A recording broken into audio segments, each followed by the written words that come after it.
LiberalViewer presents.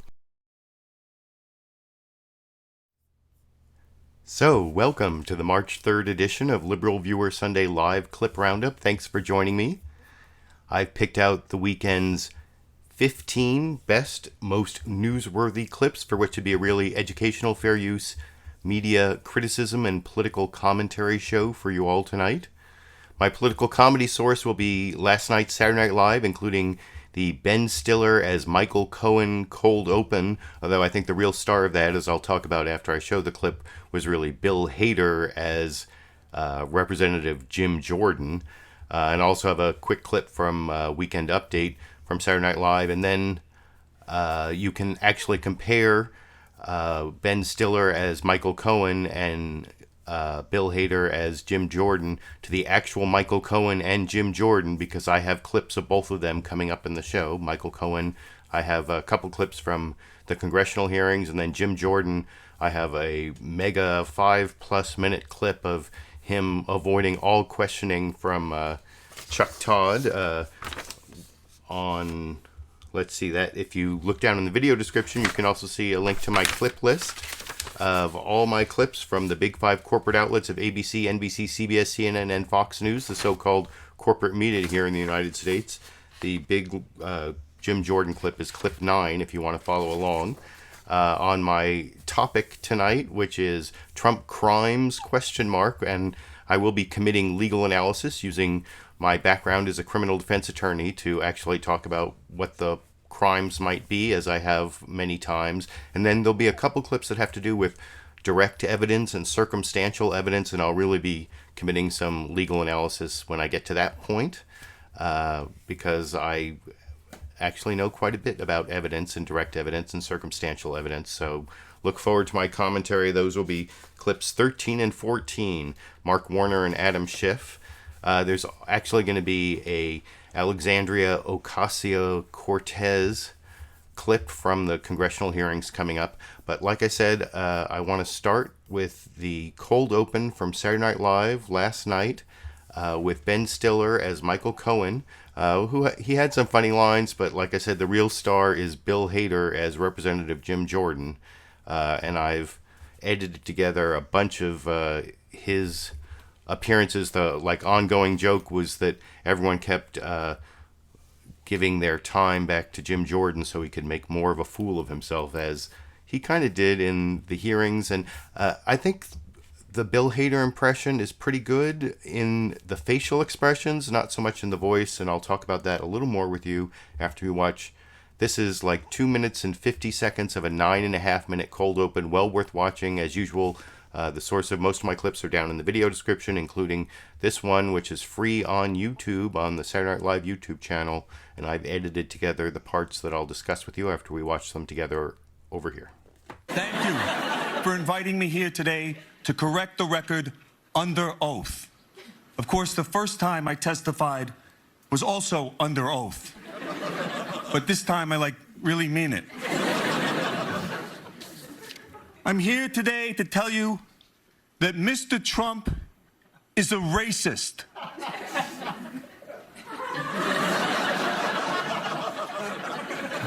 Wow, I thought that would be a bigger reaction. But he's also a con man and a cheat. And to prove it, I'm providing the committee today with several documents. This is a check Mr. Trump wrote me as reimbursement for hush money I paid to Stormy Daniels. And this is a copy of the check I wrote to Miss Daniels.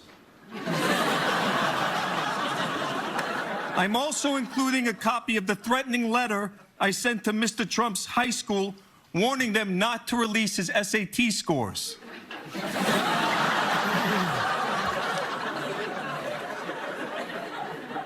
In conclusion, I know that I was wrong, and I know it because I got caught. I'd now like to open the floor so Republicans can get angry at everybody except the president. The chair recognizes the congressman from Ohio, Mr. Jordan. Good afternoon.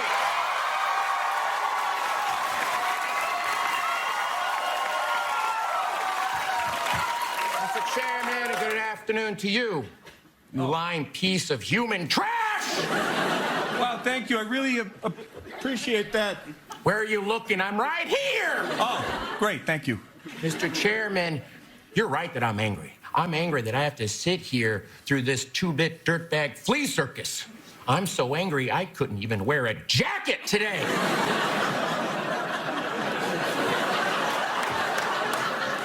You've been working in some of the sleaziest circles in America for years. What other criminals and lowlifes have you worked for? I was the deputy finance chairman for the Republican Party. What? Is that true? Oh, damn it! I yield the rest of my time. I'm going to quote directly from the Southern District sentencing document against Mr. Cohen. Okay, quote, Mr. Cohen appears to have lost his moral compass. Burn. Mr. Cohen has pled guilty to a smorgasbord of fraudulent activity. Yeah, and then right after that, it says, at the direction of President Trump. It does? Oh, damn it! Come back to me! Oh, I absolutely will. And he does come back to him. That was, like I said, the running joke, not just that they kept yielding their time to Jim Jordan, but that everything he did seemed to make the Republicans look worse. And that's the thing. They, a lot of the pundits said that they didn't defend Donald Trump at all. They just attacked Michael Cohen as a liar, which, of course, he is an admitted, convicted liar. So that's, no big news. But they didn't really defend Trump, a lot of the pundits said, and although I did see the famous thing is Mark Meadows tried to defend him on whether or not he was a racist by bringing in the black woman that then they got in the whole argument about whether that was a prop. They parodied that in the full Saturday Night Live cold open that you can see it a link down in the video description. I edited that part out, but I did want to show a couple of the weekend update jokes because I've criticized them a lot in the past, and I thought some of these were good. The Colin Jost jokes were good, except the one at the beginning. I don't really like the rat joke. And then Michael Che, for some reason, a lot of his jokes, instead of being about Donald Trump, seem to be more about himself, which you'll see. This is a little under 2 minutes from Weekend Update, Saturday Night Live, over here. Okay, so this is weird, but did you guys see this picture online of a chubby sewer rat that got stuck in a manhole? It's this creature that usually is gross, but under these circumstances, it's kind of adorable, and you almost feel sorry for it. That's how I felt watching Michael Cohen testify in Congress. Cohen, who looks like he shaves in his car, accused the sitting president of fraud, tax evasion, racism, and Republicans fired back like, yep, that's our guy. The testimony had so many fun, weird details that no one even followed up about, like how Cohen said that Trump inflated his net worth by $4 billion in an effort to buy the Buffalo Bills. You lied to buy the Bills? It's like using a fake ID to get into a Nickelback concert. Cohen also provided Congress with copies of letters threatening Trump's high schools and colleges not to release his SAT scores. And while Cohen did not reveal what those scores were, let's just say Trump lives a little closer to 920 Pennsylvania Avenue than to 1600. Michael Cohen told Congress about all the dirty little nasty freaky things that Donald Trump made him do. I don't know why I just made that sexual, but I am tired of Michael Cohen's whole damsel in distress routine. Oh, Mr. Trump took advantage of me. I guess I'm a fool. You stole a United States presidency. Why are you acting like a bitch now? Your voice wasn't trembling when you was threatening school teachers and shaking down porn stars. I want to hear that guy talk to Congress. At least Donald Trump has the decency to slowly fall apart until he's dragged off in handcuffs like a boss. I mean, that's how I want to leave SNL. Like I said, more about Michael Che at the end, about how he wants to leave SNL as a boss, taken out in handcuffs. So, though, one of the things I tweeted when I was thinking about the increasing chance that Donald Trump might end up in prison, not definitely, but the name of the video this week is Trump's Crimes, ? And one question I tweeted is, if Donald Trump does end up in prison, will he get Secret Service protection as a former president? That would be kind of weird. I don't know. I don't think there's any statute or anything like that that's been passed to deal with that situation. But can you imagine, like, some, like, prisoner out on the yard with, like, Secret Service? Anyway. Speaking of Trump's crimes, I am going to show you now a couple clips of Michael Cohen accusing Trump of crimes directly from the C-SPAN coverage of the Michael Cohen hearings. This is like a 2-minute clip and then a 1 minute 20-second clip. The first 2 minutes is Representative Carolyn Maloney, a Democrat from New York, asking Michael Cohen questions about Donald Trump's financial disclosure forms.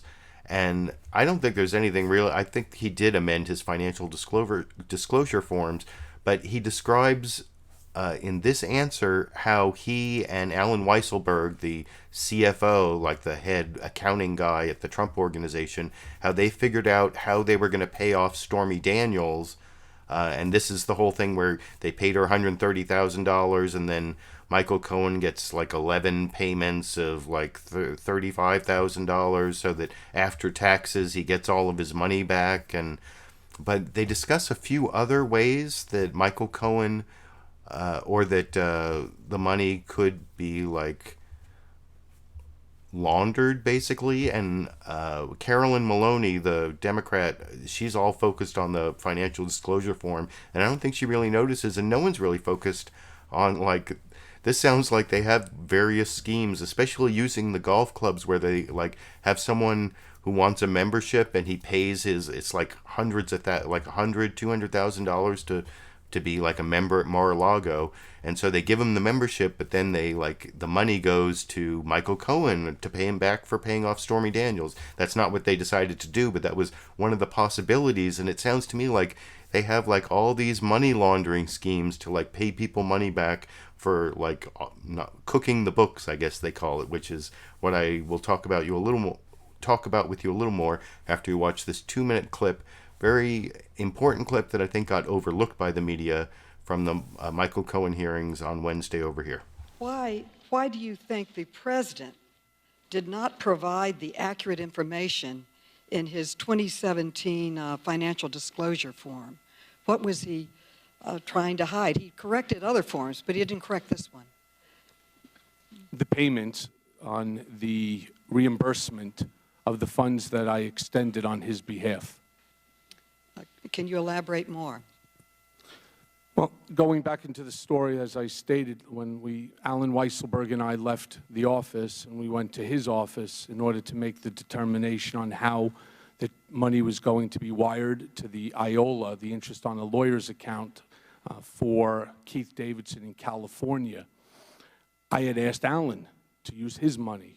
Didn't want to use mine, and he said he couldn't, and we then decided how else we can do it. And he asked me whether or not I know anybody who wants to have a party at one of his clubs that could pay me instead, or somebody who may have wanted to become a member of one of the golf clubs. And I also don't have anybody that was interested in that. And it got to the point where it was down to the wire. It was either somebody wire the funds and purchase the life rights to the story from Miss Clifford, or it was going to end up being sold to television, and that would have embarrassed the president, and it would have interfered with the election. But the president has never amended his 2017 form to this day, and while you're facing the consequences of going to jail, he is not. Well, I believe that they amended a financial disclosure form, and there's a footnote somewhere buried. I don't recall specifically what it says, but there is a footnote buried somewhere. So yeah, I think there is a footnote. I remember reading some story where they updated the financial disclosure form. So I don't know why Representative Carolyn Maloney was so focused on the financial disclosure forms and totally missed the. It sounds like over the years, and that would be my follow-up question: is like, are there other instances where they used these schemes where people threw a party at one of the golf clubs and paid the money to somebody other than the golf club as like a money laundering scheme? Or using the memberships at the golf clubs as a money laundering scheme? Is that ever, because it sounds like that was their go-to idea, but nobody wanted to like pay the money at that point before Trump won, right? This is before Trump won. So it's right, this is October, right before the election, and this is the campaign finance felony that Michael Cohen pled guilty to, and that's something we all know about, and maybe Trump is also guilty. I mean, he supposedly directed Michael Cohen to commit the felony, so under criminal statutes, there's one down in the video description about being a principal, means that if you direct someone to commit a federal crime, you are guilty like you did it yourself. So there's that. But the next clip I want to show is the Alexandria Ocasio-Cortez clip that actually has gotten quite a bit of focus because she did a good job, I think, of finding other crimes, the insurance fraud, tax fraud, and reasons to get his tax returns.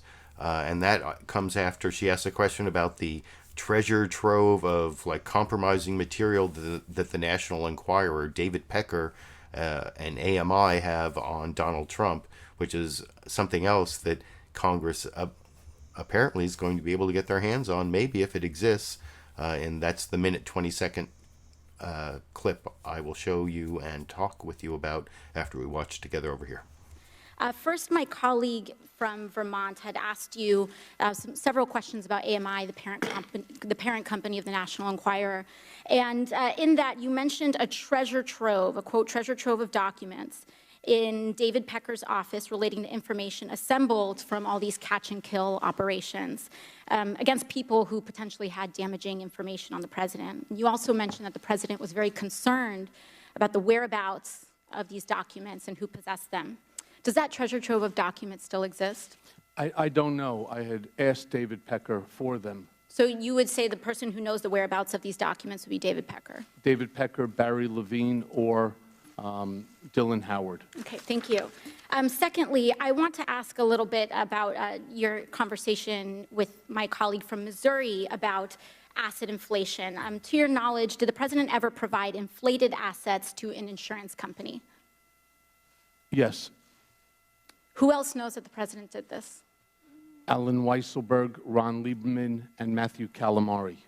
And where would the committee find more information on this? Do you think we need to review his financial statements and his tax returns in order to compare them?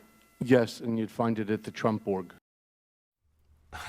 Awesome questioning by Alexandria Ocasio-Cortez, another Democrat from New York, and fresh Democratic star that's gotten a lot of attention, especially from people on the right. And I wanted to show that clip so that you could see it. And it also has a name that I want to know a lot more about, the Matthew Calamari. I've learned a little bit about him. He's supposedly Trump hired him at some like golf tournament when he saw him like beating up, he's like a big burly guy, and saw him like beating up some other big burly guy and said, I want that guy working for me. And there's this whole book about Trump that claims that Matthew Calamari said he would kill for Trump, and I don't know, he looks like he might be a Trump thug, and I don't know, that I know, I basically just told you everything I know about Matthew Calamari, but I want to know more. And so thank you, Alexandria Ocasio-Cortez, for introducing Matthew Calamari into what is going to be a very long saga. And those are the two clips from the Cohen hearing.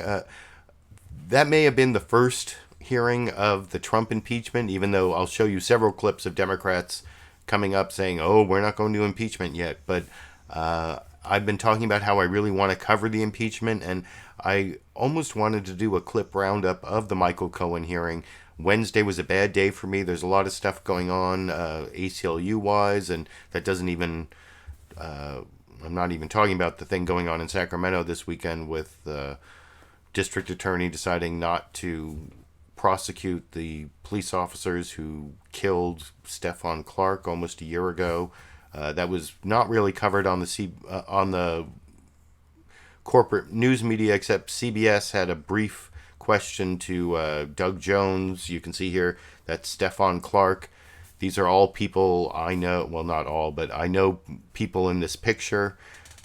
some of these people are friends of mine, and I'm not really going to talk about the Stephon Clark shooting, but at the end I will talk about a video I might make about police use of force that involves the Stephon Clark shooting, but that's been taking up a lot of my time. I didn't want to get off on that tangent, but that's ACLU stuff before the Stephon Clark shooting is one of the reasons I didn't do a Michael Cohen live clip roundup on Wednesday and Thursday, but I'm hoping as these kind of hearings, the Felix Sater hearing is coming up, and as we get more and more hearings that get closer to impeachment hearings, I'm hoping I can do clip roundups not on Sundays and start giving you my legal analysis and my political analysis of how we're getting closer and closer to Trump impeachment. And this was a really consequential week, which is something you're going to hear about in this next clip, the NBC Meet the Press news summary, which was the longest and most detailed of the news summaries. It was a great news summary, I think. And you'll see that Chuck Todd actually starts off saying he's lost count of how many weeks they've said might be the most consequential week, but this could be it. And they talk about, and I'm looking at my clip list here. There's a link in the video description to my clip list. Might be the most consequential week because of Cohen and North Korea, and mentions there's a Kushner scandal that I'm not really going to cover about how he got a security clearance over the objections of the CIA, and even Chief of Staff John Kelly apparently wrote a memo saying that he objected to Jared Kushner getting a security clearance. And what is it that is compromising the son-in-law of Donald Trump? That's still a mystery. We don't know.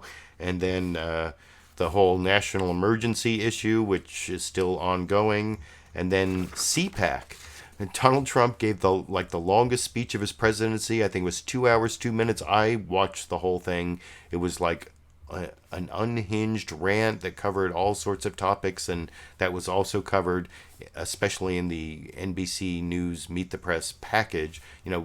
Chuck Todd gives a live news summary and then cuts to the package, which is what they've kind of been preparing, and it is very heavy on some of the rant that Donald Trump gave at the CPAC. That's the conservative movement's annual meeting that he spoke at, and I will talk about all of that with you a little more after you watch that 4-minute, 36-second news summary from NBC News' Meet the Press this morning over here. To be fair, we've lost count of the number of times we've been tempted to say that this or that week was the most consequential of the Trump presidency.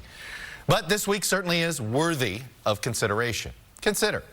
We saw President Trump's former lawyer and fixer, Michael Cohen, testify before Congress about alleged illegal activity by Mr. Trump as president. We saw House Republicans ignore all of Cohen's charges and fiercely attack Cohen's credibility. We saw the Hanoi summit with Kim Jong-un fall apart with no agreement. We saw an emerging controversy over how Jared Kushner received his top secret security clearance. We saw the House vote to reverse the president's national emergency declaration. And then yesterday we saw a president who seemed both energized by his crowd at a conservative conference and simultaneously unnerved by everything that's happening around him. In the longest speech of his presidency, before an adoring CPAC audience, Mr. Trump was eager, or maybe desperate, to recount every success, every controversy, and every grievance of his presidency. We're outsized, negotiating with China. I'm building the wall, and we got rid of the individual mandate, religious liberty. Lion James Comey, socialism, the collusion delusion, those caravans, a national emergency. We're being invaded by drugs, by people, by criminals, phony charges of Russia. Russia, Russia, Russia, Russia. The manic performance, complete with expletives, seemed like a fitting end to a week like few others in Mr. Trump's presidency. But I heard this morning, President Trump is waiting for the Mueller report. With Mueller's report expected any day, President Trump delivered an agitated 122-minute speech to conservative activists on Saturday, railing against the special counsel. Now, Robert Mueller never received a vote. And his own Justice Department for leaving Mueller in place. And as you know, The Attorney General says, I'm going to recuse myself. You put the wrong people in a couple of positions, and they leave people for a long time that shouldn't be there. And all of a sudden, they're trying to take you out with bull, okay? With bull. He also attacked his former lawyer, Michael Cohen. He's a stone-cold killer. He's a brutal man. But I am no longer your fixer, Mr. Trump. In a riveting public spectacle this week, Cohen turned on his former boss and signaled a new phase in the Russia probe. Cohen alleged that President Trump paid hush money to adult film actress Stormy Daniels, a crime while in office. There are 11 checks that I received for the year. He's alleged that Roger Stone alerted Mr. Trump ahead of time in July of 2016 that WikiLeaks emails were coming. Ronograph yelled out to Mr. Trump, Roger's on line 1. He alleged that attorneys for the president as well as Jared Kushner reviewed his false testimony to Congress last year about the Trump Tower Moscow project in advance. Because Mr. Trump had made clear to me, through his personal statements to me, that we both knew to be false, and through his lies to the country, that he wanted me to lie. Cohen also said federal prosecutors in New York are looking at what the president said to him after they searched his office last year. This topic is actually something that's being investigated right now by the Southern District of New York, and I've been asked by them not to discuss it. And Cohen directed congressional investigators toward potential key witnesses, including the president's former employees and family members. Democrats were quick to seize on the president's alleged crimes. We saw evidence really of a crime spree. But while some Democratic activists pressed for impeachment of this corrupt and lawless president is a first step. Top Democrats are putting the brakes on, insisting that for now, they will continue existing investigations, but stop short of calling them impeachment hearings. Not one person on our side even mentioned the word impeachment. Not one. Instead, it's Republicans seeking to energize their base who are enthusiastically embracing the I word. The impeachment. Yesterday was all about Michael Cohen being sort of laying the predicate for the Democrats and their crazy impeachment plan. So. And joining me now is the Vice Chair of the Senate Intelligence Committee, Mark Warner of Virginia. Senator Warner, welcome back. I will have a Mark Warner clip coming up. You saw a brief Jim Jordan clip there. Did he look like Bill Hader? Well, like I said, there's a 5-minute, 45-second Jim Jordan clip. Well, that includes some of Chuck Todd in that, but you'll have a lot of time to decide whether Bill Hader did a good Jim Jordan impression when I get to clip 9, but that was just clip 5, and now I want to compare that to just a 47-second ABC This Week with George Stephanopoulos news summary. It's not as good. That was 4.5 minutes from Meet the Press. I thought that was really good about laying out almost all the allegations that Michael Cohen made in his hearings, although not that stuff from the Carolyn Maloney, maybe about how they had this whole money laundering thing through the golf clubs. No one's really focused on that, but I also like the ABC News Summary. Like I said, it's only 47 seconds long, but I'll talk about it with you a little more after we watch it together over here. This week, another first. Even John Dean's testimony against Richard Nixon didn't have the raw venom Michael Cohen hurled at Donald Trump, or the vitriol hurled right back at Cohen. And even as Washington braces for Robert Mueller's final verdict, more revelations from prosecutors in New York, it is now clear that Congress is ushering in a new phase for the Trump presidency. For now, party lines holding fast, but 6 House committees armed with subpoena power are now poised to examine every facet of President Trump's life, his campaign, his White House, his foundation, and the business that made him famous. One big question, will what they uncover be cause for impeachment? And the man who may have the most to say about that, our first guest, the chairman of the House Judiciary Committee, Gerald Nadler. Congressman, welcome back.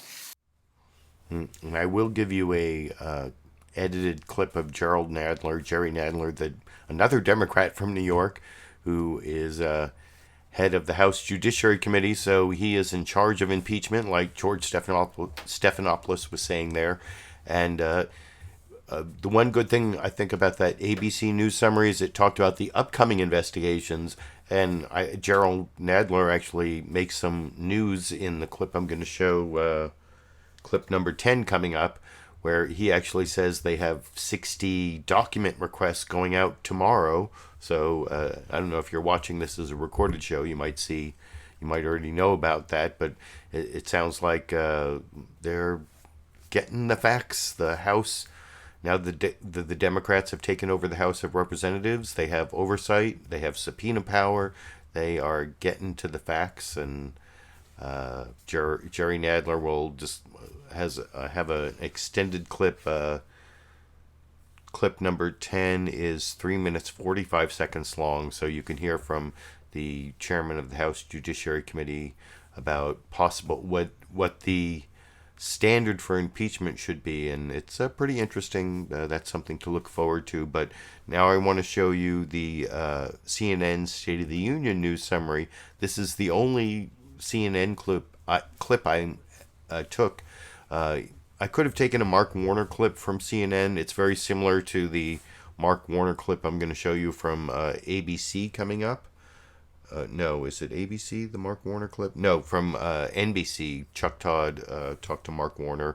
But I watched Meet the Press first before State of the Union, so that's why there's no State of the Union newsmaker clips, just this news summary where the State of the Union this week is recovering. We are recovering from a brutal week, and Trump is unwinding from his failed North Korea summit at CPAC with his big rant, and I will talk with you a little more about the CNN State of the Union news summary after you watch Jake Tapper give it together from this morning over here. Hello, I'm Jake Tapper in Washington, where the state of our union is recovering after a brutal week. President Trump spent Saturday unwinding in his own unique way, delivering the longest speech of his presidency, 2 hours and 2 minutes, in front of an adoring crowd at the Conservative Political Action Conference, just days after the extraordinary public testimony by his former fixer, Michael Cohen. The president attacked the ongoing investigations of him, saying this. So they don't have anything with Russia. There's no collusion. So now they go and morph into, let's inspect every deal he's ever done. They're trying to take you out with bullshit, okay? With bullshit. It's actually difficult to think of a topic the president didn't mention in his speech. He bashed his former Attorney General Jeff Sessions, attacked the Green New Deal, complained about coverage of his crowd size at the inaugural, and he unexpectedly announced a new executive order to help guarantee free speech on college campuses. The president also addressed his failed summit with North Korean dictator Kim Jong-un, defending himself against blistering criticism of his remarks that he takes Kim Jong-un at his word about the death of American college student Otto Warmbier. And I'm in such a horrible position because in one way, I have to negotiate. In the other way, I love Mr. and Mrs. Warmbier, and I love Otto. And it's a very, very delicate balance. Joining us now, President Trump's National Security Advisor, Ambassador John Bolton. Ambassador Bolton, thanks so much. And Ambassador John Bolton, the National Security Advisor to the Trump administration, was on both CNN State of the Union and Fox News Sunday, but I don't have any clips of him because I'm not really covering the failed summit in North Korea. I didn't cover it last week because there didn't seem to be any real news there, and there wasn't a lot of news other than the failed summit this week. And John Bolton, he did talk a little bit about the Kushner thing, which I'm also not covering, and the last news summary I'm going to show you was from Fox News Sunday. They also had John Bolton on. And actually, their news summary at the beginning was fairly fair and balanced, or not in the Fox News sense, but in the real non-biased media sense. I thought their news summary at the beginning was pretty good. It actually said that the summit with Kim Jong-un, the North Korean summit in Vietnam, it collapsed.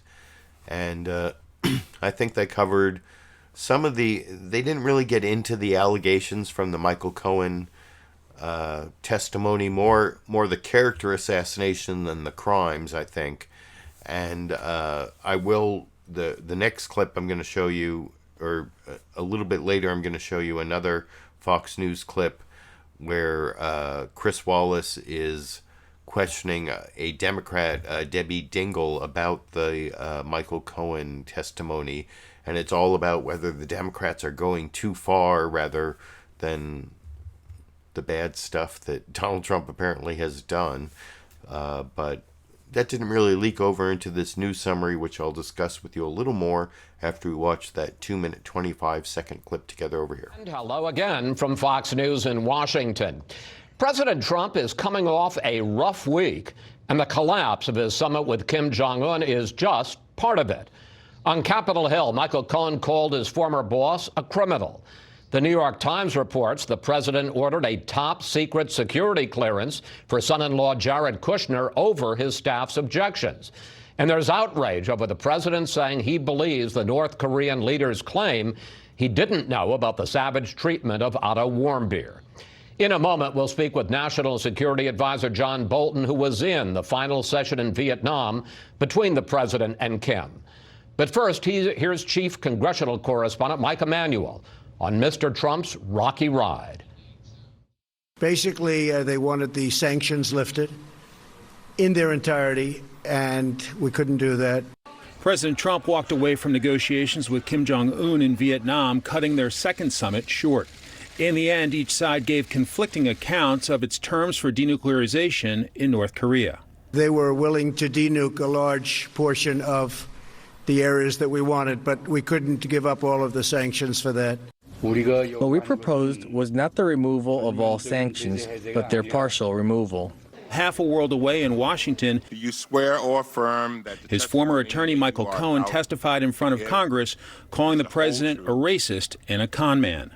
Over time, I saw his true character revealed. Cohen admitted he did not know of any direct evidence that the Trump campaign colluded with Russia, but said Mr. Trump had potentially committed criminal activity since becoming president. President Trump disputed Cohen's testimony in a series of tweets, claiming that Cohen reportedly shopped a book which directly contradicts his testimony, calling it a love letter to Trump. House Intelligence Committee Chair Adam Schiff said Cohen will be back next Wednesday for more closed-door testimony. He was fully cooperative and answered all of our questions. The committee will also publicly question a promoter of the Trump Tower Moscow project, Felix Sater. Meanwhile, the House Oversight Committee Chair Elijah Cummings has suggested his panel will reach out to the president's children and Trump Organization Finance Chief Alan Weisselberg for potential testimony. Chris? Mike, thank you. Joining me now, just back. So, like I said, a fairly reasonable Fox News coverage. I was reading the live comments while that clip played, and I saw someone said I should be tarred and feathered for claiming Fox News was reasonable. But, I mean, there were a few things in there that I think I mentioned before I showed the clip that weren't completely indicative of the real crimes that Trump was accused of. They really more focused on the character, the racism, but like I said, it was fairly reasonable. But I will be showing a clip, like I said, clip number 12, where Chris Wallace questions Debbie Dingell, a Democratic representative from Michigan, and it's more about Democrats going too far than all the problems with Trump. And speaking of someone with a blind spot for all the problems with Trump, this next clip is the one I promised, where you can compare Bill Hader's impression of Representative Jim Jordan of Ohio, who I find annoying at best and evil at worst, I guess. I remember him from the Benghazi hearings when he wouldn't let go of something that had nothing to do really with Hillary Clinton's role, but it was a way to bring her numbers down. And, you know, congratulations, Benghazi committee. I guess you got Hillary Clinton's ratings just low enough that we could live this nightmare of the Donald Trump's presidency. But the big blind spot that Jim Jordan has that Bill Hader was satirizing in the first clip I showed from NBC's Saturday Night Live program last night, The Cold Open, is that as much as they try to attack Michael Cohen, it just makes Trump look worse for having all these liars all around him. It's not just Michael Cohen, it's Paul Manafort, it's Michael Flynn, it's George Papadopoulos, it's Rick Gates. It's how many people are involved with Trump and the Trump campaign who have been convicted of lying. And one of the things I want to tell you for the Dash and Sandy fans out there, I do have a bonus Dash and Sandy clip at the end. And, you know, I'm very aware that correlation does not necessarily equal causation, but this is a clip of Dash and Sandy when I was watching Meet the Press this morning, and it's at the very beginning of this Jim Jordan clip that I'm about to show. And when my cat Dash heard Jim Jordan speaking, for some reason, it could be just correlation or it could be causation. It could be the voice of Jim Jordan caused my cat to scratch to get out of the room. And I will that'll be the last clip I showed, the bonus Dash and Sandy clip, Dash trying to get outside of the house because of Jim Jordan's voice. And I apologize. I've edited together all of the Jim Jordan evasions, especially on the issue of why Trump has surrounded himself with liars. That's what Chuck Todd is trying to get out of him in this next clip, and really never gets an answer. And I'm not showing you everything. I've edited together a few different parts. I've taken out some of the parts where he keeps going into the anti-Trump conspiracy in the FBI, although I left a little bit of that in. And like I said, this is the longest clip.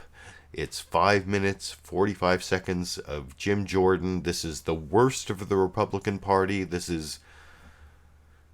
It's pretty despicable, as I will discuss with you a little more after we watch that 5 minute, 45 second NBC Meet the Press clip together.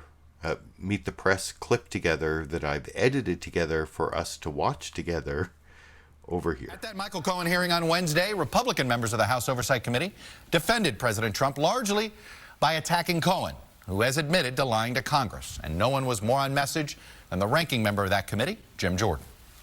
And you have a history of lying over and over and over again. And frankly, you don't take my word for it. Take what the court said. Take what the Southern District of New York said. Cohen did crimes that were marked by a pattern of deception and that permeated his professional life, a pattern of deception for personal greed and ambition. And you just got 30 minutes of an opening statement where you trashed the President of the United States of America.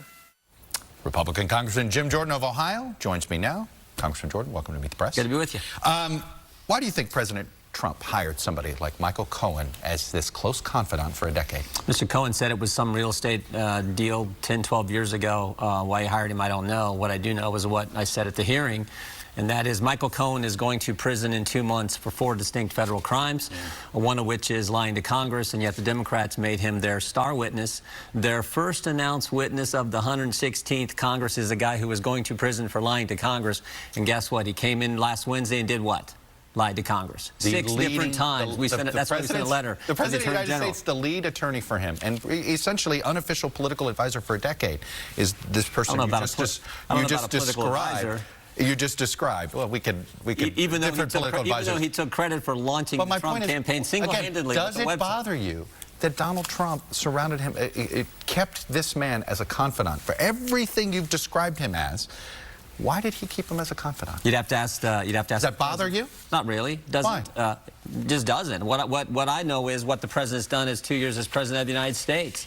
Think the Democrats never want to talk about it. The press never seems to want to talk about this. Think about the 2 years under President Trump's leadership. Taxes reduced, regulations reduced, economy growing at an unbelievable rate, lowest unemployment in 50 years. Gorsuch and Kavanaugh on the court. We're out of the Iran deal. Embassies in Jerusalem, hostages home from North Korea. And oh, by the way, there's a new NAFTA agreement coming, just to name a few things. So that's what I tend to focus on, is the amazing record we've seen under the leadership of President Trump. And you guys want to talk about a lawyer that worked for him for 10 years and came in and told all kinds of lies, six lies which he said on the witness stand just last Wednesday. Let me ask, why do you think that Donald Trump hired somebody like Paul Manafort with ties to Russian mobsters? Why do you think that Paul Manafort decided to work for free for the Trump campaign? I have no idea. Does any of that bother you? But you got to remember, they were doing ties with the Russian government. I'm just asking, they were doing this. Why is does that deserve scrutiny? And it's getting all kinds of scrutiny, for goodness sake. Mr. Manafort's been indicted, so it's getting all kinds of scrutiny. No, but do you believe it deserves scrutiny? Well, that's what the special counsel is doing. That's his call, not my call. So yeah, if they're looking at all that, that's fine. But that's not what this Wednesday was about. This was a guy coming in who has zero credibility and who has lied and is going to prison for lying. One of those lies, of course, was lying to Congress previously. And guess what he did? He came in front of Congress and told at least 6 different lies. You are very concerned about a lot of the lying. Does it bother you that Paul Manafort, George Papadopoulos, Michael Flynn, Michael Cohen, all these people around the president, has all been convicted or pled guilty to what bothers me most? To either investigators or Congress? There's a lot of liars around the president. Here's what bothers me most. Jim Comey, director of the FBI, fired. Andy McCabe, deputy director, fired. So you're upset upset that he was fired? No, listen, lied 3 times under oath. Andy McCabe is under investigation. Jim Baker, chief counsel at the FBI, demoted, then left, under investigation by the Justice Department. Peter Strzok, deputy head of counterintelligence, demoted, then fired. Lisa Page, FBI counsel, demoted, then fired. 2 of those people kicked off the Mueller team. Why does the president... You haven't answered the question I asked. Why does the president have surrounded himself with people who cannot tell the truth to law enforcement or Congress? The president surrounded himself with some people that maybe he shouldn't, I don't know. But when he was running this campaign, Mr. Manafort was there, was part of the campaign. Mr. Manafort had been involved with Republican politics before. Why he selected him, I don't know. What I'm most concerned about is what took place at the highest levels of our committee is supposed to be the Government Oversight Committee. We're supposed to look at abuses when government agencies do the kind of things that I think they did at the top levels of the FBI. That's what we're supposed to be focused on. I am curious what you thought of this one comment by Michael Cohen. Take a listen. I'm responsible for your silliness because I did the same thing that you're doing now for 10 years. And I can only warn people, the more people that follow Mr. Trump, as I did blindly, are going to suffer the same consequences that I'm suffering. Are you at all concerned you're blind to something here? No. No, my focus is on getting to the bottom of things, getting to the truth. That's what we're supposed to do on the Oversight Committee when we do investigations. That's my focus. As I've said, the record under the president's leadership the last 2 years is simply amazing. The things that have been accomplished for this country, both economically, on the courts, and a host of areas, foreign policy as well. Do you concede that the president has not always told the truth on Russia? I don't think the president's lied about Russia at all. I not mean, once. There's been no collusion. Not about the Trump Tower Moscow even project? James Comey, he didn't mislead the country on that? Even James Comey, when we deposed him, said up until the day he was fired, May 9th, 2017, said there was no evidence. They were doing this investigation for a long time. No single bit of evidence to show any type of coordination. Then why do you think the president didn't want to tell the country that he had a Trump Tower Moscow deal in the works? I don't know that. This is the president said one thing, and then you got Michael Cohen saying something else. I've watched, like most of the clips, I've watched that 3 times. You know, once when I watched Meet the Press, and then another time when I captured the clip, and then I watched it a 3rd time with all of you. And every time I've laughed at that point when he says he can't think of any time that President Trump has lied about Russia at all. Not one time at all. Not one time at all, Jim Jordan. Well, I leave it to you as to what you think of Bill Hader's impression, comparing it to the first clip I showed of the Saturday Night Live cold open. I think it was definitely an exaggerated impression. The facial expressions, I don't know. He does have some. He didn't get as angry as he did with Michael Cohen, but so you may have to go back to those clips. But the one other thing that Jim Jordan said in there that shows, I mean, he was the worst of the Republican Party, like the most, they're the never Trumpers. Well, Jim Jordan is one of the worst of the always Trumpers. I mean, you have to go to like Matt Gaetz, the guy who got in trouble for tweeting witness intimidation of Michael Cohen the day before he testified by saying, oh, your wife's going to find out about your girlfriends. That. I don't know if you followed that, but that was one of the many scandals that didn't get covered because in the Trump era, so many scandals don't even last for 24 hours. And, like the Jared Kushner scandal that I'm not really covering, where Trump gave him a national security clearance over the objections of the CIA and his own chief of staff, John Kelly. But the one thing I think I went off on a big tangent, but the one other thing Jim Jordan said that shows why he's like the most always Trump Republican. They're the never Trump Republicans. He's an always Trump Republican is when he talked about Paul Manafort there, he said, of course he's getting scrutiny. Paul Manafort has been indicted. He said indicted. Later, Chuck Todd pointed out that he's on a list of people who have been either convicted or pled guilty. Well, he's both been convicted and then pled guilty and then got a plea deal and then had a judge find on the record that he violated his plea deal by continuing to lie to prosecutors. That's a lot more than getting indicted, which was all Jim Jordan said about Paul Manafort, which just shows how he has a huge blind spot, and which is something that Michael Cohen warned about. Chuck Todd just asked him about in that clip, and that's the thing about blind spots. You can't see them, and Jim Jordan, I think, proved that point in that last clip. And as sort of a palate cleanser, I don't know, this is... I can't show all Republicans and all Democrats because it's just too much, so I'm going to show a Democrat, not necessarily my favorite Democrat. He's kind of more of a moderate conservative Democrat, Mark Warner, but that's allowed. He's the ranking Democrat on the Senate Intelligence Committee, and he's worked in a bipartisan way with Bill Burr. Bill Burr? No, that's a comedian, Bill Burr. Is it? Who's the... Richard Burr, the Republican who is the chair of the Senate Intelligence Committee. Well, this is another clip I edited for you where Mark Warner, let's see, what clip are we on here? This is clip 10. Wait. This isn't even my clip list. I'm surrounded by old clip lists here, and apparently, here it is. I picked up the wrong clip list. Sorry about that, but this is clip 10.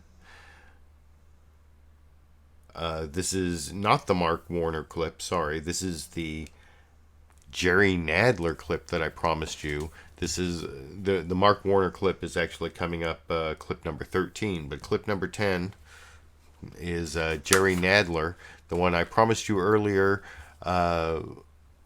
This is Jerry Nadler, the Democrat from New York, head of the House Judiciary Committee, talking about how he's going to, partway through this clip, he's going to make news and talk about how he's going to make 60 document requests, start gathering facts, and the question you have to ask yourself as you watch this 3-minute, 45-second clip is, will this Democrat from New York gather enough facts to break through the blind spot you just saw from Jim Jordan? Well, he's, like I said, he's going to be an always Trumper, and you don't have to get all the Republicans.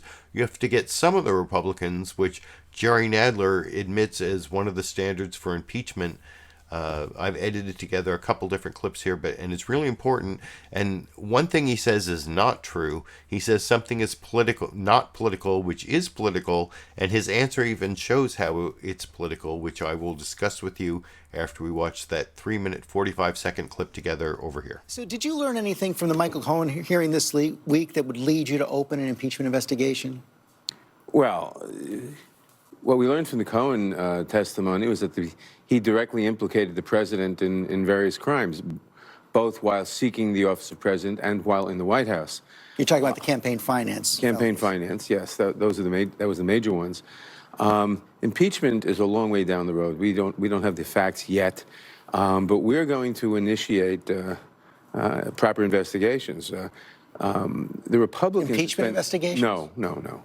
The Republicans spent 2 years shielding the president from any proper accountability. They threatened to impeach people in the Justice Department. They threatened the Mueller investigation. It's our job to protect the rule of law. That's our core function. And to do that, we are going to initiate investigations into abuses of power, into corruption, and into obstruction of justice. Let's dig in. We are starting this investigation. Tomorrow, we will be issuing document requests to over 60 different people and individuals from the White House to the Department of Justice, Donald Trump Jr., Allen Weisselberg, to begin the investigations, to present the case to American people about obstruction of justice, corruption, and abuse of power. So that would include John Kelly, the former chief of staff, Don McGahn, the former White House counsel? I would imagine. I mean, I don't have the list in front of me, but we will be releasing the list tomorrow of over 60 entities, people, et cetera. How about if Robert Mueller comes back and says definitively, we find no collusion by President Trump? Is that a conclusion you'll accept? Well, we'd want to see the evidence behind that and see the validity of that, and we could agree or disagree. But this investigation goes far beyond collusion. We've seen all the democratic norms that we depend on for democratic government attacked by the administration. We've seen attacks on the freedom of the press, the press called the enemy of the people. We've seen attacks on the Department of Justice, attacks on the FBI, attacks on judges. All of these are very corrosive to liberty and to the proper functioning of government and to our constitutional system. All of this has to be looked at, and the facts laid out for the American people. Do you think the president obstructed justice? Yes, I do. It's very clear that the president obstructed justice. It's very clear. 1,100 times he referred to the Mueller investigation as a witch hunt. He tried to protect Flynn from being investigated by the FBI. He fired Comey in order to stop the Russian thing, as he told NBC News. He's dangled he's threatened, he's intimidated witnesses in public. If that's the case, then is the decision not to pursue impeachment right now simply political, if you believe he obstructed justice?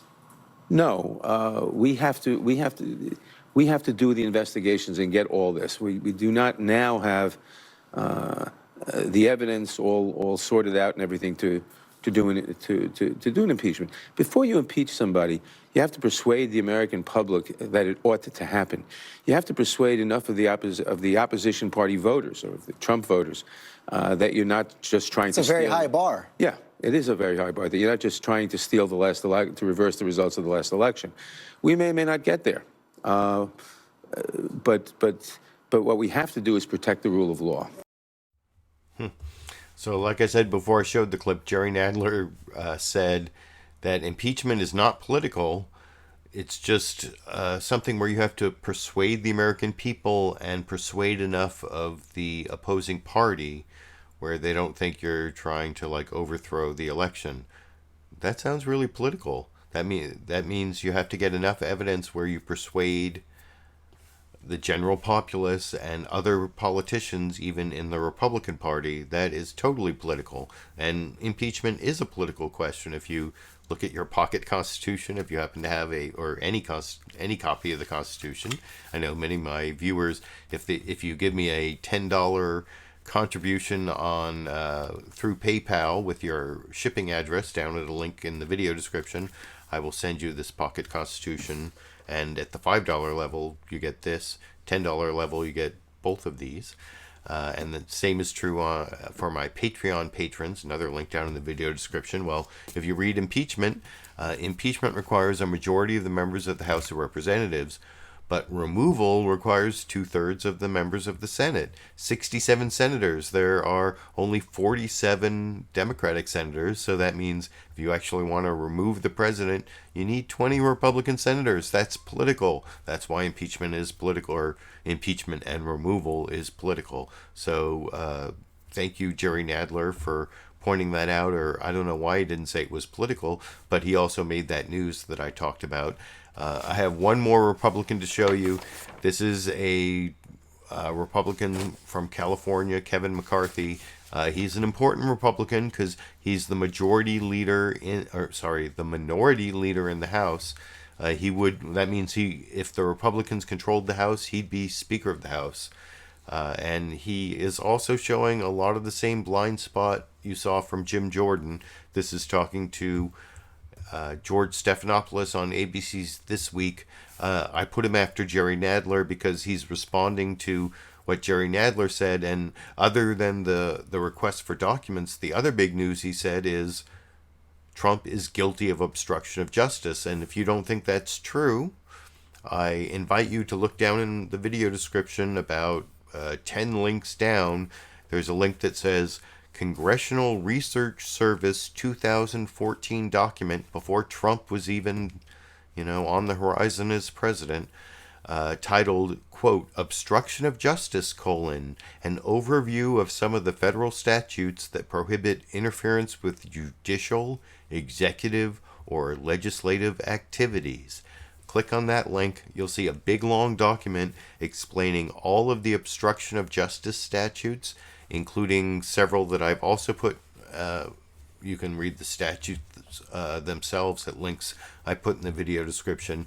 And there's no question, there's some question as to whether a jury would find beyond a reasonable doubt that things Donald Trump has done equal obstruction of justice, but whether there's a case, impeachment is just like an indictment. It's a charge of obstruction of justice, and there's all sorts of facts, just like Jerry Nadler just said. So that's pretty ridiculous, but Kevin McCarthy doesn't see it, and that's the 2-minute clip I'm going to talk about with you after we watch it together over here. Allies in the Congress, House Republican leader Kevin McCarthy. Mr. Congressman, thank you for joining us this morning. You heard a lot there from Congressman Nadler. He says the president obstructed justice. He sees abuses of power in the granting of the security clearance to Jared Kushner. He sees violations of the Emoluments Clause. Your response? I think Congressman Nadler decided to impeach the president the day the president won the election. He says he's not there yet. Yeah, well, listen to exactly what he said. He talks about impeachment before he even became chairman, and then he says, you got to persuade people to get there. There's nothing that the president did wrong. And what was most... Nothing? Well, in this process to be impeached, show me where the president did anything to be impeached. The other thing you have to find is, listen to what Nadler said. Nadler is setting the framework now that the Democrats are not to believe the Mueller report. They're now saying we have to do our own investigation. After you had hundreds of interviews, millions of dollars spent in the Senate and the House, and they found no collusion. Even if you listen to the Cohen's own hearing last week, what did he say? He never went to Prague, which is the basis for Mueller. Whatever he comes back with, you'll accept that? I want to see Mueller's report, yes. I'm not setting a framework right now that I'm not going to support it. They're setting a whole new course because there is no collusion, so they want to build something else. They want to persuade to go some other place. Listen. Nadler says he wants his impeachment. He said he had proof ahead of time. You have Schiff, who said he had evidence long before the investigation happened. He's never produced that. And now listen what we find out about Schiff in the Cohen hearing. He talked to Cohen. He met with Glenn Simpson, we found out, even when their own committee said they had problems with the truth in his own hearing. Schiff actually tried to stop us from finding out who paid for the dossier, the Democrats. Schiff has now met Schiff's own standard of why Devin had to recuse himself. Adam Schiff needs to recuse himself for any new investigation. Devin, you mentioned Devin Nunes. He wants to... And Adam Schiff was attacked there, and you saw in the previous Jim Jordan clip the attacks on the FBI. I never thought I would see the day where the Republicans resorted to the OJ defense. Now, I actually have some sympathy for the OJ defense. I mentioned being a criminal defense attorney. If you can find like real corruption in the police, and the police can be corrupt, and when I showed Andrew McCabe clip last week, I talked about how I'm not a big Andrew McCabe or James Comey fan. I'm not a big fan of police officers and what happened in Sacramento this week that I was also talking about earlier, that also explains why. I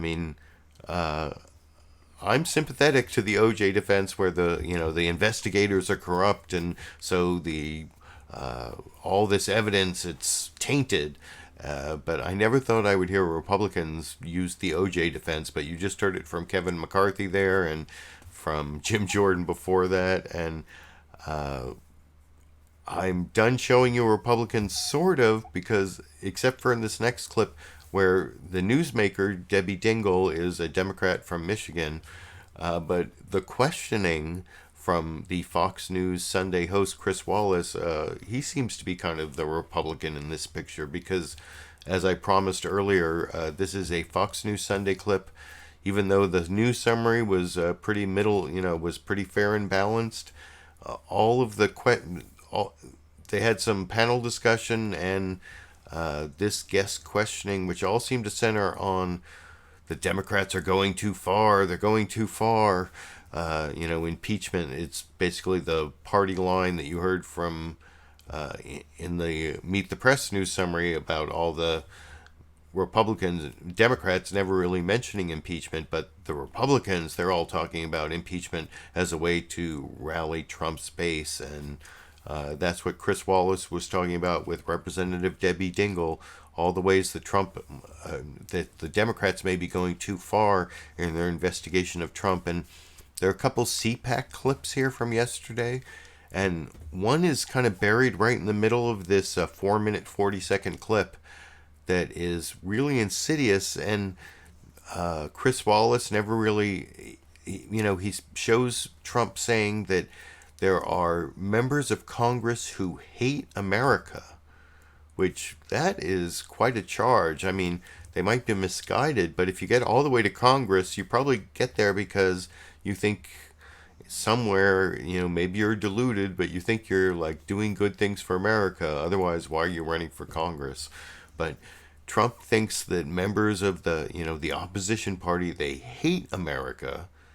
And Chris Wallace asked Debbie Dingell about that, and then he says, and it's true, right? The first thing he says after that clip is, it's true, and he talks about the other part of the clip where Trump complains about being investigated by Congress, and he mentions the upcoming investigations. But I think there's like a sore thumb right in the middle of this clip. The members of Congress hate America, shown but never really commented on, which disturbs me, and I'll talk about the rest of the clip a little more with you after we watch it together over here. Back yesterday, and he said with the Russia investigation, his terms, now basically falling apart, House Democrats want to go after him on a bunch of other things. Take a look. So they don't have anything with Russia. There's no collusion. So now they go and morph into, let's inspect every deal he's ever done. We're going to go into his finances. We're going to check his deals. We're going to check. These people are sick. Right now, we have people in Congress that hate our country. And in fact, there are at least 6 House committees, got them up on the screen, looking into various areas from Russia to Mr. Trump's tax returns to his charitable foundation. I know that the House Democratic majority is also passing bills. You passed the gun control bill this week. But do you really want Trump investigations to take up so much of the time and drown out so much of the other things you're doing? So I'm going to actually say that we as a Congress, not just Democrats and Republicans, can walk and chew gum at the same time. Congress has a fundamental responsibility for oversight in investigations. And I think we abdicated it the last 2 years. At the same time, we have a fundamental responsibility to the people that elected us to be for the people. And I think that we've got to make sure we did guns this week, which is a subject that matters deeply to me. It's very complicated for me, as you well know, too. But we've got to do something about health care. There isn't a Republican that cannot care as much as we as Democrats do about how much the cost of insulin is. We need to do something about our broken infrastructure. The president said he would work with us. We need to do something about pensions and trade and a lot of other. But the fact is, even though you passed the gun control bill this week, most people don't even know that because the only thing that got attention from the news media, and I think rightly so, was the Cohen hearing. So, look, I think the Cohen hearing is a first step in a very legitimate oversight process where we need to understand. I don't quite agree with the president. I don't know what the Mueller investigation is going to say. I'm waiting for facts. I think we need to get the facts. People are asking questions. And not all oversight needs to be, as you seek. Chairman Schiff is holding closed-door hearings. They're gathering the facts. They're getting the information. That's legitimate. But we are also and need to deliver for the American people. Okay. And they're holding us accountable. Do you think that people across this country aren't worried about what's happening to the cost of insulin, which has gone up like $300, $400 a month? We need to do something on drug prices, and that's something we should be able to agree on. All right, you talked about the Mueller report. The president spoke out very graphically and forcefully yesterday at CPAC about the Mueller special counsel investigation. In fact, we had to bleep out some of this. Here it is. All of a sudden, they're trying to take you out with bullshit, okay? With bullshit. You've said, before this, you've said that Democrats moving to impeach the president could, in your words, tear the country apart. Where are you on impeachment now? More importantly, where is the House Democratic leadership? Is that off the table? I think that we're waiting for the facts. I've always said that. And I do not think an impeachment should ever be a partisan event. I think we need to have Republicans and Democrats who will tear this country apart. It's a very serious movement. But that's why oversight's a legitimate function. This investigation is a legitimate function. You know, one of the things that I thought about is everybody started talking about why do we need to know about Russia, or why do, you know, during this government shutdown, I met with TSA, FBI, Custom and Border Patrol, Secret Service, and all of them were scared to death that their credit rating could be impacted and they could lose their job. And why would they lose their job? Because people think that they might be subject to some kind of blackmail. So if we're going to hold a TSA or an FBI or a Secret Service who puts their life on line, isn't that a legitimate role of government to make sure that our top leaders are not, that we're just getting the facts to make sure that there isn't any interference in this by Russia in our election process, or there isn't something that's being held over the head of any election? You talk about a bipartisan effort, but the fact is, in that 5 hours, whatever. And then Chris Wallace goes on to say, you know, the questioning of Michael Cohen wasn't bipartisan because all the Democrats, except one, Justin Amash, were not really buying into the attacks on Donald Trump. But actually that means there was one Republican and then all the Democrats. That is bipartisanship, Justin Amash. But anyway, I didn't show the rest of that clip. I think I got it a little wrong after Chris Wallace showed that the clip of Donald Trump saying that there are members of Congress who hate our country. He didn't say that's true. He said in fact, and so he's like making it factual. And like I said, I think that was all about Fox News and trying to create the narrative that Democrats are going to go too far on this whole impeachment thing. And I think Debbie Dingell was the representative from Michigan, did a good job of saying she's waiting for the facts and being prudent. And I like that last analogy she made to like the TSA agents who during the shutdown were having credit problems and might lose their security clearances because someone might be able to blackmail them because of their financial distress.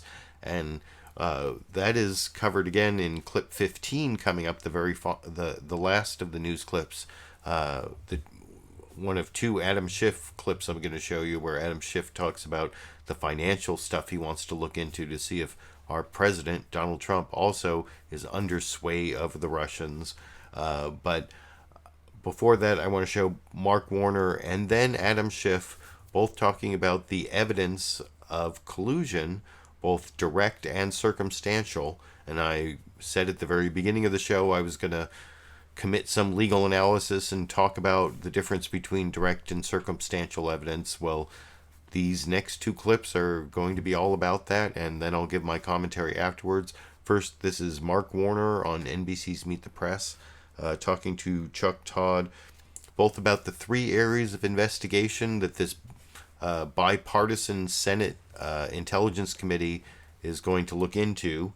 And then talking about the circumstantial evidence, Adam Schiff actually says there's some direct evidence, but Mark Warner talks about circumstantial evidence of collusion because Richard Burr, the Republican chair of the Senate Intelligence Committee, has said there's no direct evidence of collusion. And I'll talk about that a little more after you watch that 3-minute clip together over here. Is that the only thing he lied about that you know of right now? Well, again, we've got the three things that are in the public domain that I think we need further investigation. How long were the negotiations going on for a Trump Tower in Moscow? Obviously beyond January. Did they go beyond even the convention? The president's lawyer, Rudy Giuliani, said they may have gone on all the way through the election. I think most voters would have liked to have known that piece of information before they voted. Secondly, this allegation... Is that a crime, though? Well, it's not necessarily a crime. I'll let lawyers make a determination on that, but it would be sure as heck a relevant fact that a candidate for president was trying to negotiate with a foreign power, Russia, offering the leader of that foreign power, Putin, a $50 million free penthouse. I think most Americans would say that's a relevant piece of information. The other two pieces of information that I think we need more on, Mr. Trump has said he didn't know anything about the WikiLeaks dump of information detrimental to Clinton. Mr. Cohen says that he was in the office when Trump took a call from Julian Assange right a day or two before the dump of the information. We need to find out if that's true or not.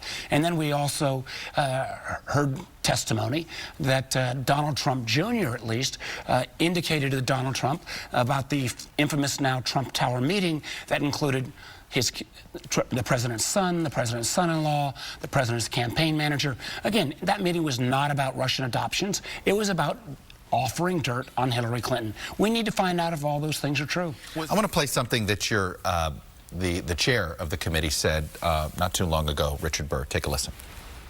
Well, I'm not sure how to put it any clearer than I said it before. We have no factual evidence of collusion between the Trump campaign and Russia.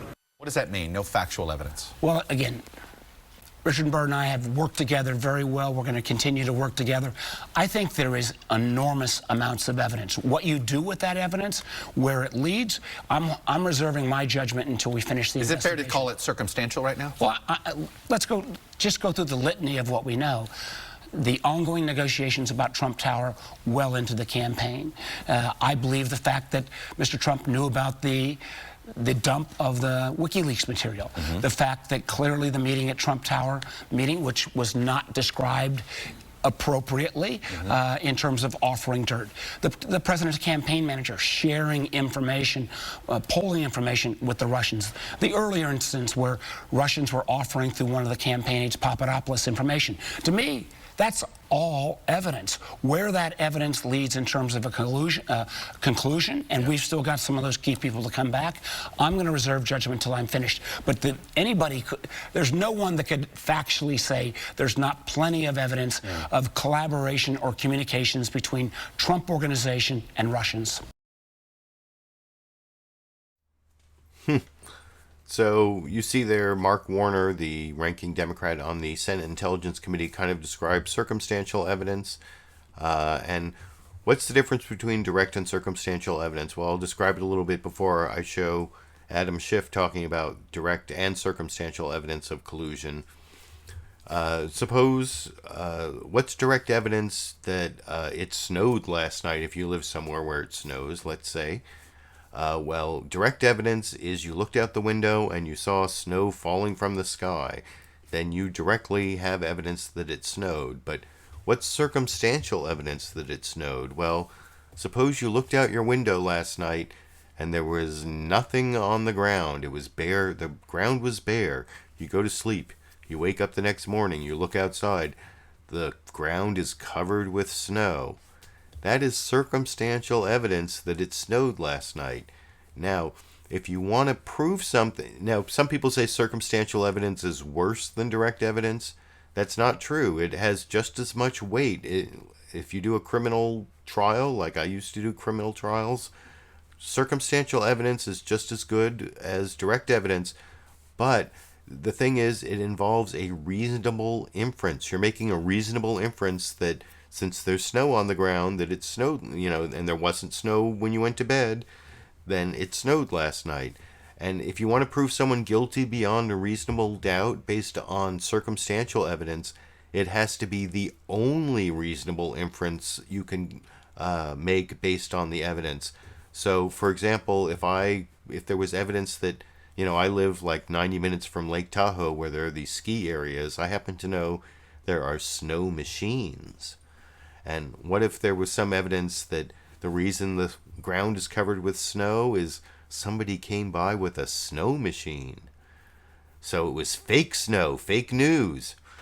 So that's the whole thing, that it has to be there. Circumstantial evidence is a reasonable inference you make from certain facts. But what if it's not the only reasonable inference? What if someone can argue some other reasonable inference from those same facts? Well, then your circumstantial evidence falls apart, even though circumstantial evidence is just as good as direct evidence.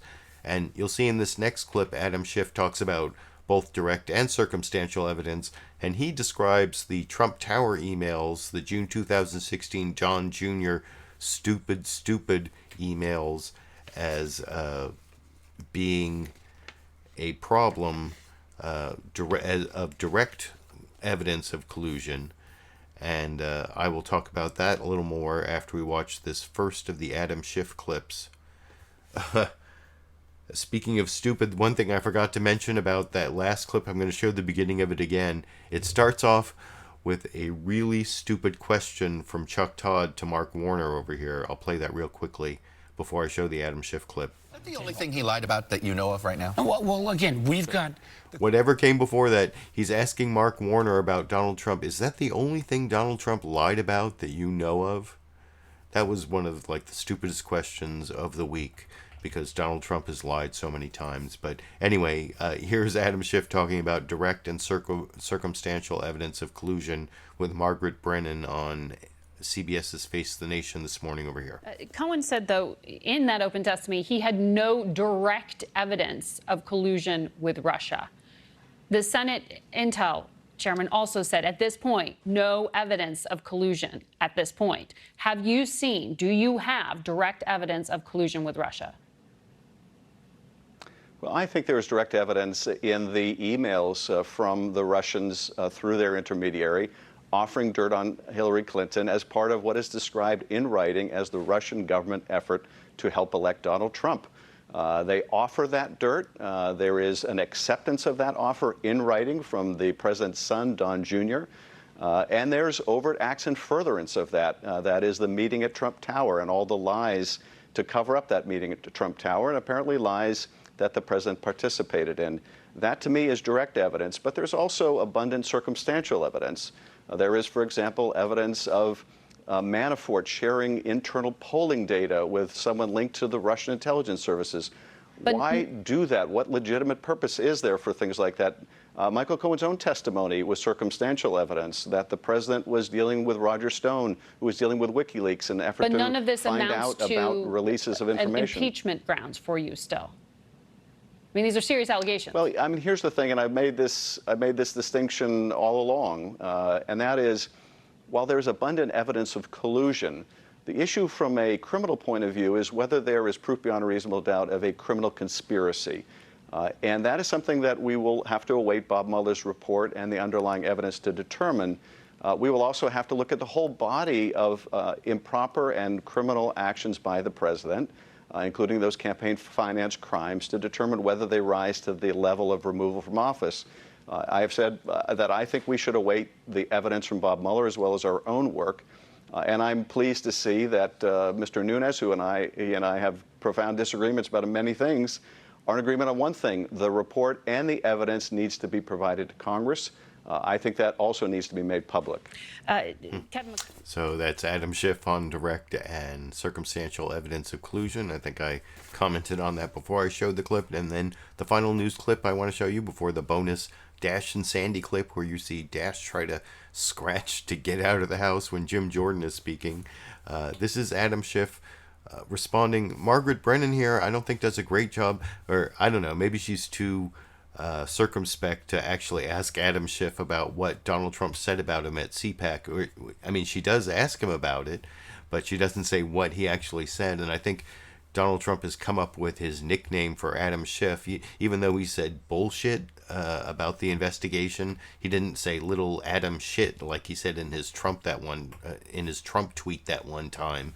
And I kudos to CNN for actually not bleeping the word bullshit like all the other programs did, although CNN is just a cable station. All the other ones have to worry about the FCC and broadcasting. But it's not little Adam shit, it's shifty Adam Schiff. That's what Trump called him at CPAC yesterday.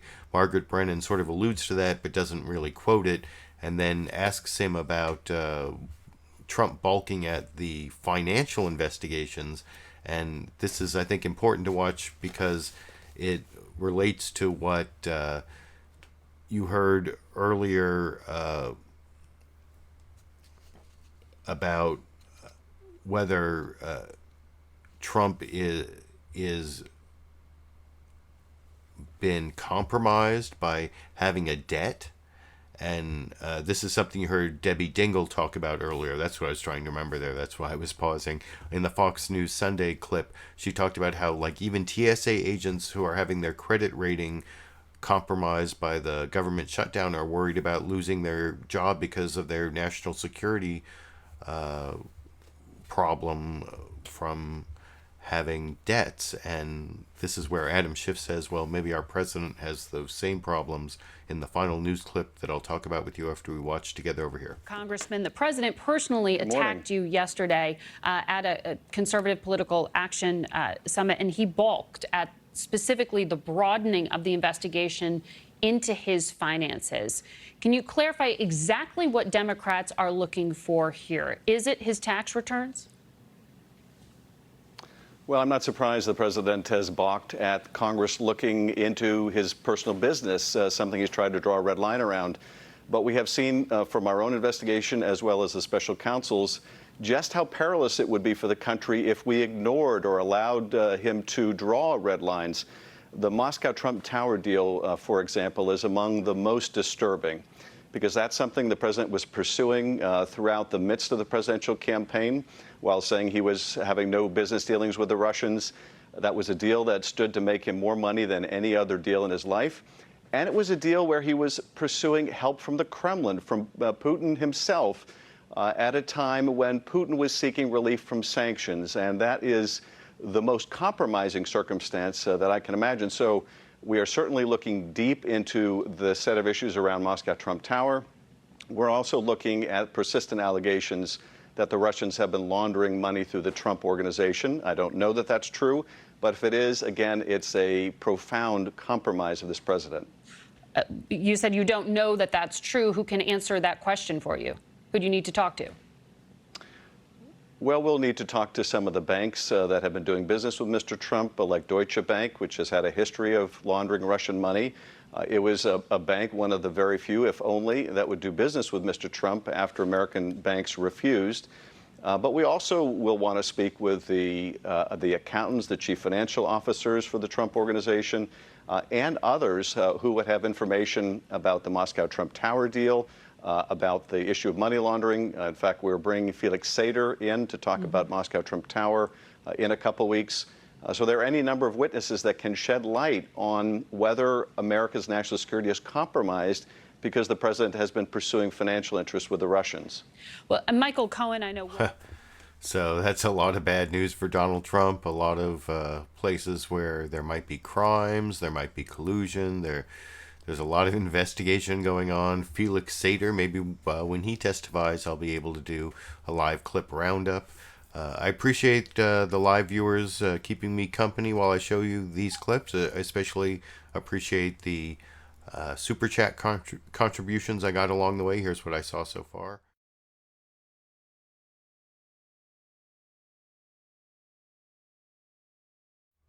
Thanks, Delta, Lulu, Andy, and sorry, and Kinky. I had to look again to remember 4 things, could only remember 3 things. That's not a good sign. But I appreciate all of that support. I appreciate the support through PayPal and Patreon. I did promise a Dash and Sandy clip that you can see. This is Dash trying to get out of the house when Jim Jordan started talking when I was watching Meet the Press this morning, and then there's a little bit of Dash outside the house, some Sandy in here. I'll talk about that a little more, and also about my police use of force idea or possible video after we watch this clip together. And ambition, and you just got 30 minutes of an opening statement where you trash the President of the United States of America. Republican Congressman Jim Jordan of Ohio joins me now. Congressman Jordan, welcome to Meet the Press. Good to be with you. Why do you think President Trump hired somebody like Michael Cohen as this close confidant for a decade? Mr. Cohen said it was some real estate deal 10, 12 years ago. Why he hired him, I don't know. What I do know is what I said at the hearing, and that is Michael Cohen is going to prison in 2 months for 4 distinct federal crimes, one of which is lying to Congress, and yet the Democrats made him their star witness. Their first announced witness of the 116th Congress is a guy who was going to prison for lying to Congress, and guess what? He came in last Wednesday and did what? Well, you heard that clip already. Jim Jordan thinks he lied to Congress, but there you saw the Dash and Sandy clip. As I talked about earlier, there's been this unarmed black man killed for holding a cell phone in his backyard. I haven't really been involved in that. I've been involved in the police use of force issue for quite a while. If you look through my old videos, you'll see some police use of force videos I've uploaded in the past. I've been thinking about making a video about this, about how this particular shooting of Stephan Clark and the district attorney's decision not to prosecute shows why the standard for police use of force needs to be changed. That's one of many edited, produced videos I'm hoping to make in the future. You can let me know what you think about that in the comment section if you think I should make that kind of video. That's the last of my clips, the last thing I want to say, and I need to finish up. I hope you appreciated all the clips I picked out. I appreciate all of you for giving me a thumbs up, positive, supportive comments, and the various means of support that I already talked about. And until I have the ability to upload some edited, produced video, or until next Sunday when I'll be back with another series of clips, I guess I will be seeing all of you around the internet.